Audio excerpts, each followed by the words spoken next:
जुहार जय माँ समलेई जय कौशल केन्ता अछन सांग मैंने आशा करूँ भल थे हमें भी भल अच्छु सांग मैंने आउ ये रास्ता हूँ आम पुसर नुले सीधा रास्ता माने कि बुजनी आड़ के आम एटा मुड़ी पलि आसलु न ए गाँ पड़वा बगाडुला कुसमुदा केसईपाली नुआपरा क्या गाँ मैंने पड़सी तो ये गाँटा हूँ कुसमुदा और टिके आगे अच्छे बगाडुला जेन कि मोर मामू घर भी अच्छे लेकिन आम ना जाई सांग मैंने हड़बड़ी थी आम जाऊलु छपुरा तो हड़बड़ी थी आमको सी लगी बगाडुला ना जाइन देखुन एटा सीधा रास्ता बुझनी आड़ के गले एटा बगाडुला गाँ भीतर पड़वा केवे आपण मानको भी देखामी गले फिर जिमा आगे आईटा गोटे गाँ पड़ला देखुन नुआपरा है कि नुआ जी मुझे जानी ना पारबार बाकी पड़सी बोले मुझे शुनी से कि नुआटा ना जानबार मुई आउ आगे पड़वा केसईपाली तार परे पड़वा छपुरा और यहाँ दूसरा दिन और वीडियो सांग मैंने पहला दिन तो आपण को मोर दियर के जिन दे आसी घर की नड़िया धरी आसते से वीडियोटा देखाली आपण मैंने बहुत मात्रा देखली बहुत प्यार देले समस्त को बहुत बहुत धन्यवाद आशा करुचे आपण मानक ये वीडियोटा भी बहुत ही बढ़िया लगवा सांग मैंने तो आम छपुरा गाँ के पहुँची आसलु न आउ होउतला श्रीमद भागवत तो पूज्य देवी जी की आसी बहुत ही बढ़िया भाव से प्रवचन शुणाउले बहुत बढ़िया भाव बुझाऊले गाऊले स्वर एतकी मीठा बहुत बढ़िया लगला आपण मानक निश्चय भल लगवा तो मूलर से देखुन आपण मैंने जानीपारे से काणे बुझाऊन काणे शुणाऊन तो दूसरा माने कि अधा वीडियो आज आपण मानक मुझे देखामी सांग मैंने और अधा वीडियो दूसरा दिन देखामी बहुत ही लंबा हो तो आम यहाँ घर के पहुँची आसलु न चाह नास्ता आम यहाँ खाऊँ 3 बजे कि आम आसी आसलु न 3:30 कि हाँ 3 बजे कि आम आसी आसलु न तार यहाँ जो आम देखी आउ पचके जेन दुईटा आसुचन से बहन माने लागबे आमर अरुर डेढ़शाशुर नंद माने आन सेटा तो बहन माने आन आई माने होउछन पिठणार आउ एटा बड़मा आउ अरुर नंद जे कि नानू आपण मानको मिलैथिली मी तो तार ना होछि रेप्ती कह तो घर ताके नानू बोली आम डाकसु सोबे आउ आके जोछन माँ अरुर सास आउ आमर स्नेहा प्रिंसी आपण को मंदिर हाथ देखो जेन मंदिर रे मोर बहन घर पूजा करी आसन मैंने बापा बाबू पूजा करी आसन इनके तो इनके पूजा करी आसन जगन्नाथ मंदिर होची ताकर गाँ आ गाँ भीतर के सत कहबार के गले सांग मैंने हमें जाऊँ आऊँ खाली मोर बहन को पले आऊँ आम गाँ भीतर के मुझे केवे ना देखी तेनु आज मुझे पहला देखुचे आज देखमा गाँ भीतर के देखुन बहुत सुंदर अच्छे बहुत बढ़िया मैंने टी बड़खा गाँ टे दुईटा परा होकर इटा गोटे डिही कहसन पुराना नुआ डिही हेन्ता अच्छे तो देखुन आपण मैंने भी आउ मुई भी देखली आपण मन को भी देखो सांग मैंने यहाँ गोटे परा देखुन आउ आपण मैंने शुणुन प्रवचन केते सुंदर कहउछन जे देखुन चलो जिमा एथर आसी आसला न पास के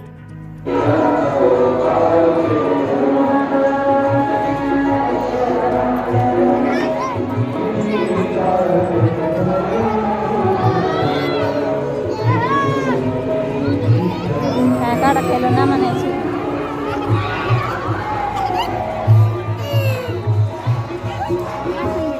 क्या है तू तेरे हंसुचे के कानू से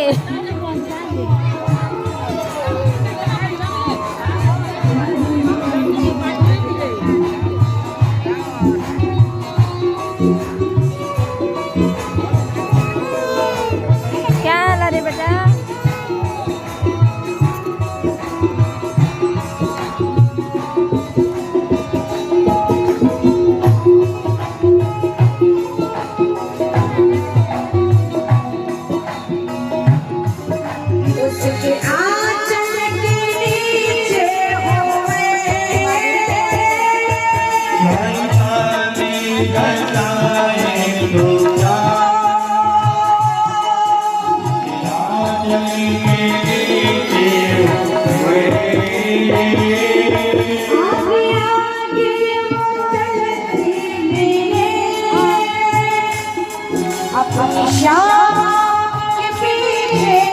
तो सांग मैंने भीतर के हमें पहुँची आसलु न आउ इटा स्टार्ट हेसी 4 बजे नु रातिर 8-9 बजे जे आउ अधा आसी आसली न इटा तो स्टार्ट होगला एतकी लेवल की तो 9 बजे जे किया ने केते भी हेबे तो समस्ते पूरा गाना रे झुमी गले न केते सुंदर समस्ते ताली बजे बजे गाउछन तो आसुन सांग मैंने आमे भी ताकर संगे झुमी जिमा काणे गाउछन काणे सुनुछन सुनबा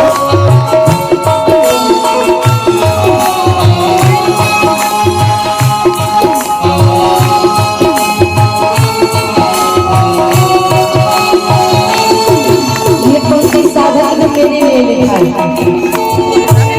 क्या, तेरी करुणा का वर्णन करो, मेरी वाणी में वो दम नहीं। तेरी करुणा का वर्णन करो, मेरी वाणी में वो दम नहीं।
भगवान का दूसरा विवाह जाम्बवंत के पुत्र जाम्बवंती के साथ हुआ।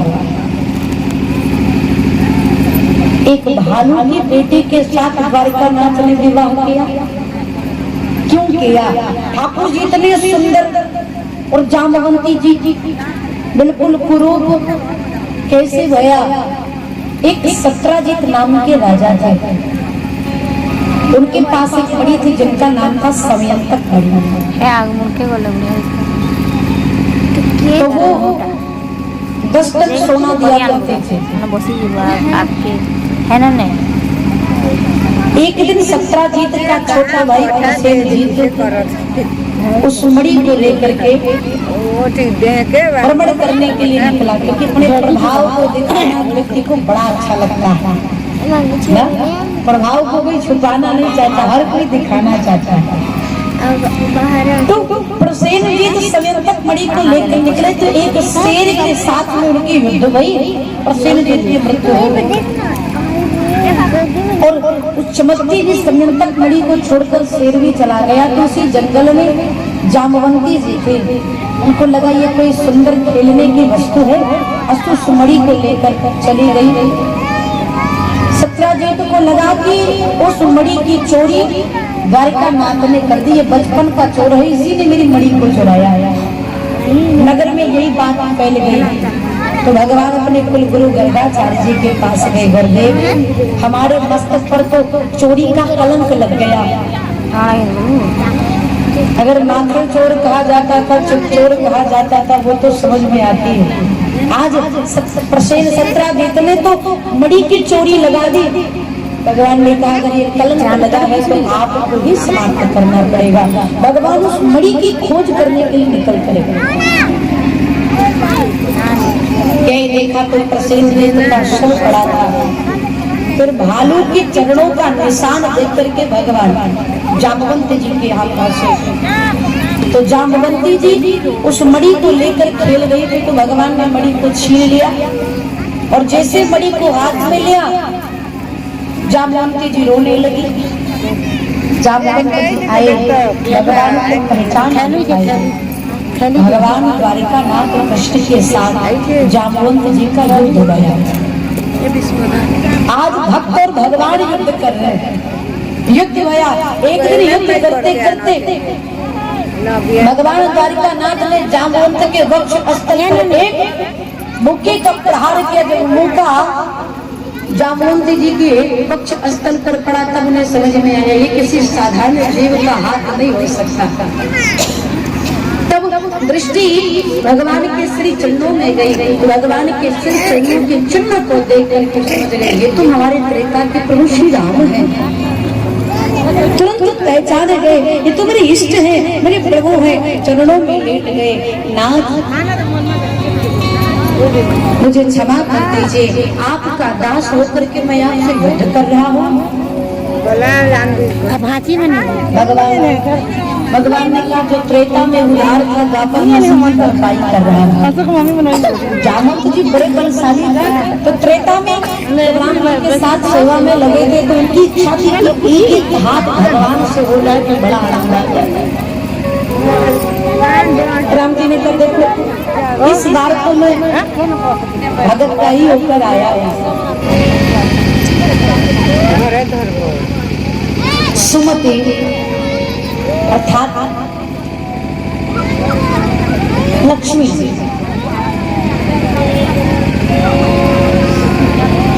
सेठ जी के पास आई और कहा कि मैं आपके घर में नहीं रुकूंगी। सेठ जी ने पूछा कि क्यों? लक्ष्मी मैया ने कहा और नहीं रुकूंगी। सेठ जी ने कहा जैसी आपकी इच्छा। लक्ष्मी जी तो चली गई। सुमति और कुमति ये दो बहन है, ब्रह्मा जी की दो पुत्रियां हैं, सुमति और कुमति। सुमति मतलब जहाँ पर सामंजस्य हो, प्रेम हो, स्नेह हो, वो सुमति है। कुमति जहाँ पर कला हो, तकरार हो, क्रोध हो, वो कुमति है। सुमति आई सेठ जी के पास और कहा हम भी यहाँ से जाना चाहते हैं। सेठ जी ने हाथ जोड़ लिया, संपत्ति नहीं रहेगी, मेरा जीवन यापन हो जाएगा। मुझे धन नहीं चाहिए, लेकिन मुझे प्रेम चाहिए परिवार में। आप मुझे छोड़ करके न जाइए। सुमति ने कहा नहीं मैं नहीं रुकूंगी। और सेठ जी ने आग्रह करे, नहीं रुके। सुमति भी चली गई। सेठ जी को पता था मेरे घर में कुमति का वास हो गया है, अब संबंध टूट जाएंगे। तो एक दिन के बाद सेठ जी की सबसे छोटी बहू खिचड़ी बनाई। खिचड़ी समझ रहे? खिचड़ी बनाई, रसोई में चूल्हे पर पात्र में खिचड़ी चढ़ा दिया और चढ़ा करके भीतर चले गए। तो उसकी दूसरे नंबर की जेठानी आई और जेठानी ने सोचा पता नहीं खिचड़ी में नमक डाला है कि नहीं डाला। सोच रहे नमक की पोटली खोली और नमक उठा करके डाल दिया। अब उससे बड़ी बड़ी जेठानी आई, उसने भी यही सोचा पता नहीं खिचड़ी में नमक पड़ा है कि नहीं पड़ा। उसने भी उठाकर नमक डाल दिया। अब उन तीनों की सास आई। सास ने भी सोचा पता नहीं खिचड़ी में नमक पड़ा है कि नहीं पड़ा, और वो भी गया रोटी आया नमक उठा करके डाला। खिचड़ी तो बन गई, चावल तो कम नमक ज्यादा। उस परिवार का नियम था कि सबसे पहले सेठ जी ही भोजन करते थे। सेठ जी को बहू ने आसन लगाया, जैसे भोजन की थाली सम्मुख आई, भगवान को प्रणाम करके जैसे एक निवाला डाला, भोजन का स्वाद तो न मिले, केवल नमक ही नमक मिला। सेठ जी ने सोचा अगर एक शब्द भी मैंने बोल गया तो मेरे परिवार में खंडन हो जाएगा, क्योंकि सुमति चली गई है, अब मेरे घर में कुमति का वास हो गया है, इसलिए मौन श्रेष्ठ लक्षणम, मौन रहना ही उचित है। सेठ जी तो जो खा पाए, नहीं तो भगवान का नाम। उसके बाद बहुत प्रेम से सुनिए, जीवन की सच्ची बात हमारे आपके परिवार से जुड़े हुए। उसके बाद उनका बड़ा बेटा आया। बड़ा बेटा आया, जैसे मुख में एक निवाला डाला तो सबसे पहले अपनी पत्नी से पूछा क्या पिताजी भोजन कर लिए? पत्नी ने कहा हाँ। पिताजी ने कुछ कहा? पत्नी ने कहा नहीं। भोजन में कोई कमी बताई? पत्नी ने कहा नहीं। पिताजी तो बड़े प्रेम से भोजन कर लिए। तो बड़े बेटे ने सोचा कि अगर बाबूजी ने कुछ नहीं कहा तो मुझे कहने का अधिकार नहीं है। चुपचाप उठा, जो खा पाया खाया, नहीं तो चला गया। बस भैया यही क्रम चलता रहा। जो आता अपने से बड़ों के बारे में पूछता, किसी ने कुछ कहा नहीं, चुपचाप उठ करके चला जाता।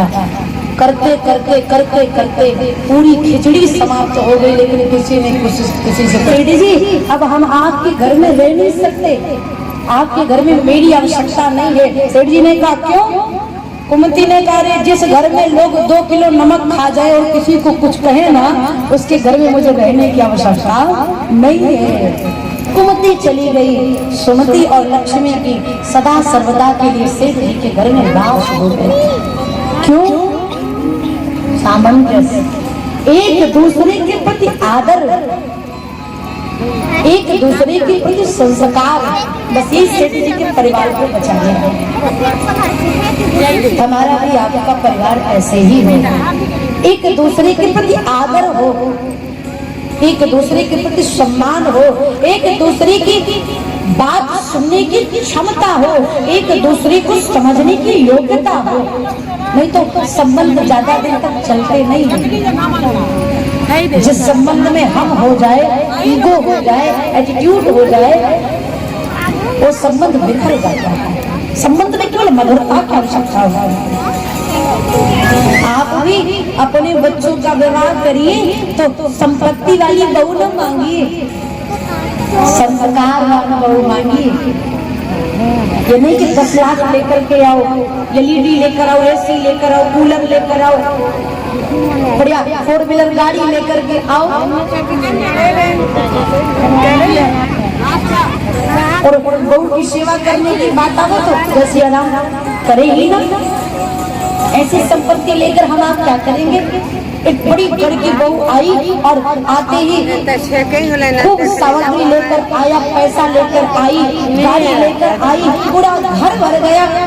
विवाह के बाद, अब विवाह के दूसरे दिन सास ने अपनी बहू से कहा, बहू जरा 1 कप चाय ले आना बेटा। तो बहू ने कहा नहीं लाऊंगी। सास ने कहा पागल हो गई है क्या? तेरी माँ ने यही शिक्षा देकर भेजा है, यही संस्कार दिए हैं कि सास जब गए तो उसको मना कर देना, चाय बनाकर मत देना। क्या यही संस्कार लेकर के आई है? बहू खड़ी हो गई। बहू ने कहा माँ जी, आपने हमारे माँ बाप से 20 लाख रुपए मांगे थे, गाड़ी मांगी थी, एसी मांगी थी, एलईडी मांगी थी, संपत्ति मांगी थी, संस्कार नहीं मांगा था। उसको तो हम घर में रख कर चले आए, उसको लेकर थोड़ी आए हैं।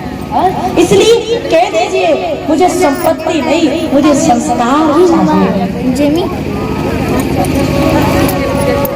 खूब संस्कार से ओत रही हो, एक दूसरे के प्रति आदर है।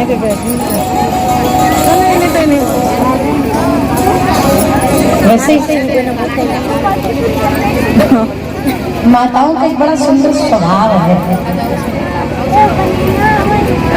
अब बिहारी जी की कृपा से भ्रमण करने की सेवा मिली है, एक ना एक घर में जाते ही रहते हैं तो कई प्रकार की बातें सुनने को मिलती है घर में। तो प्रायः सबकी पत्नियां अपने अपने पतियों से 2-3 बातें तो कंफर्म कहते हैं। इनकी 2-3 बातें बड़ी फेमस है, कुछ भी हो जाए लेकिन इन बातों को ये कहेंगे जरूर। क्या?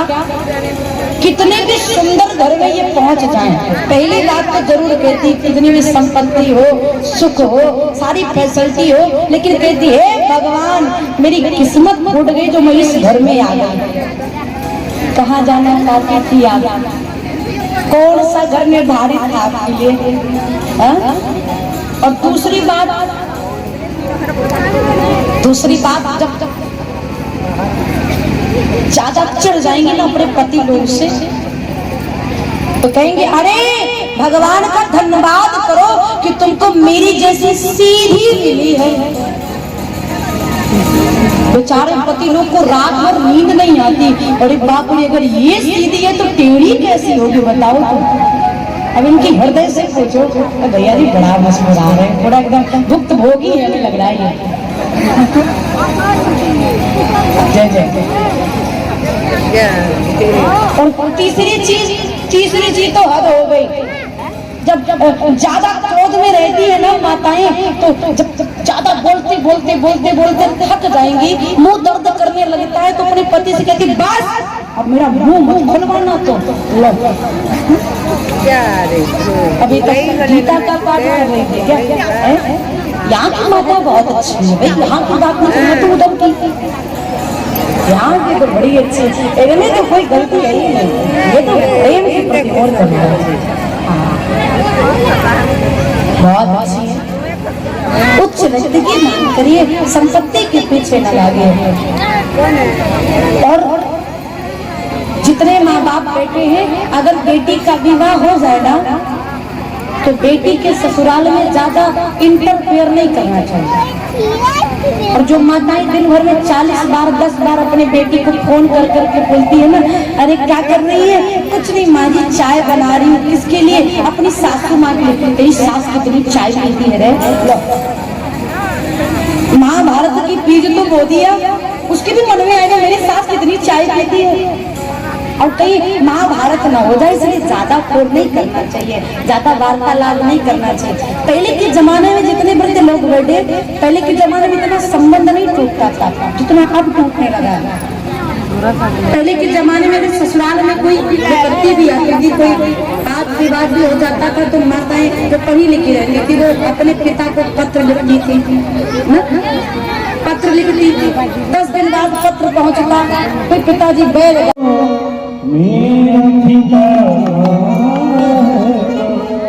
सुबह तक तुझे से बिछड़ कर मुझे जाना है कहाँ।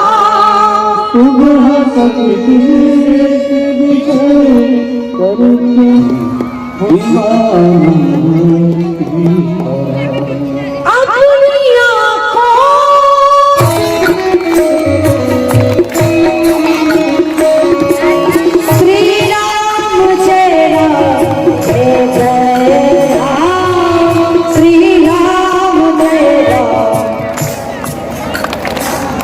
करके विश्राम दिवस सब बताइए, सभी माताएं गाएगी, बहुत शुक्र नाम सबको आएगा। श्री राम जय राम जय जय राम, श्री राम बहुत शुक्र, श्री राम जय राम, श्री राम। भगवान की उठा लो, लंबे लंबे हाथ हाथने पड़ेंगे, सबके हाथ करो और गाइए मेरे साथ। श्री राम जय राम जय जय राम, श्री राम जय राम जय राम, श्री राम जय राम जय राम, श्री राम जय राम गाइए, श्री राम जय राम जय जय राम, श्री राम जय राम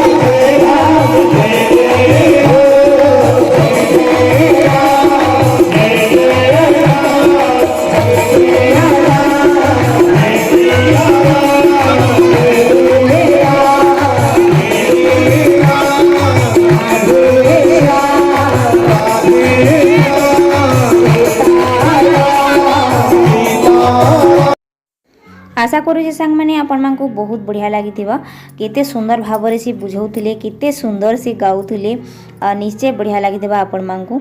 आउ अधा वीडियो आपण मैं दूसरा वीडियो देखा मैं सांग मैंने तो मूलर से जे वीडियो के देखबार लगी समस्त को बहुत बहुत धन्यवाद। एमती प्यार आशीर्वाद बनी रखिथे। फिर बेटा आम और गोटे वीडियो जय माँ समलई जय कौशल।